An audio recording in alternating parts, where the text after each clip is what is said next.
Back 5 years ago today, our senior health correspondent Monica Robbins found herself in a battle for her life. What you did not know is that she continued to show up for work every day, and only a handful of us in the newsroom knew what she was facing: a brain tumor. The battle is not over, the tumor is still there, and she still shows up to work.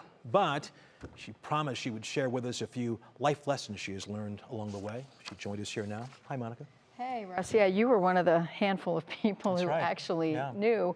And I told you back then, 5 years ago, that I really wish I learned lessons that a brain tumor didn't have to teach me. But, you know, now what I'd like to tell you is, yeah, what I did learn is that I'm present. I'm still working on that. There's a lot of things I wish I wanted to tell you, but some of us seem to get more curveballs thrown at us than others. And when it happens, I like to go into what I call 5-minute mode. I focus on 5 minutes at a time. I can't change what happened to me, but I have the power to change how I react to it. Panicking, worrying, freaking out is a waste of my time. So what isn't? A walk in the woods, maybe some deep breathing, anything to get my stress in check. Maybe a visit with a friend I haven't seen in a long time. Cleaning out that file cabinet or closet I should have done months ago. There's always something else to occupy your mind. Can't find it? Take a piece of paper, write down everything you can possibly think of that you have to do, all of your priorities, then narrow it down to 3, and that's all you focus on for the day. Finish it, pick another one. Perspective is another thing I've learned. I don't road rage as much as I used to do, because when somebody cuts me off, don't get me wrong, yes, it is still irritating. But my next thought often goes to, you know what, I wonder if they got a horrible phone call that morning.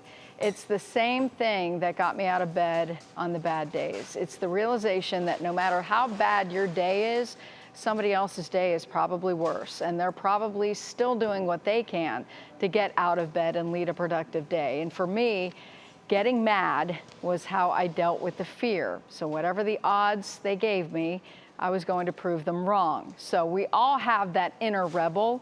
You need to find it, because as I learned, it might save your life one day. You know, you came back so quickly after your surgery, and we were all just shocked and impressed, as we still are. You mentioned a couple of things of how your life has changed. So to put it very simply, if there's no cheese in your Big Mac, okay, you're not going to get upset. I say that very simple, but in terms of getting upset about the little things, those things don't happen anymore. Yeah, no, they really don't, because you know what, perspective is such a key word for me.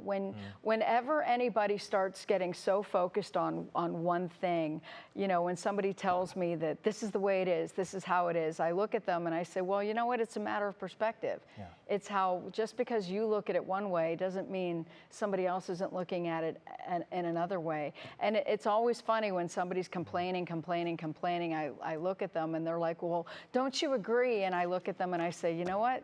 I woke up this morning. It's a good day. Wow. And you change perspective immediately. We appreciate you and glad you're doing so much better. Thank you. All right. Likewise. Remain an inspiration to us. Thanks.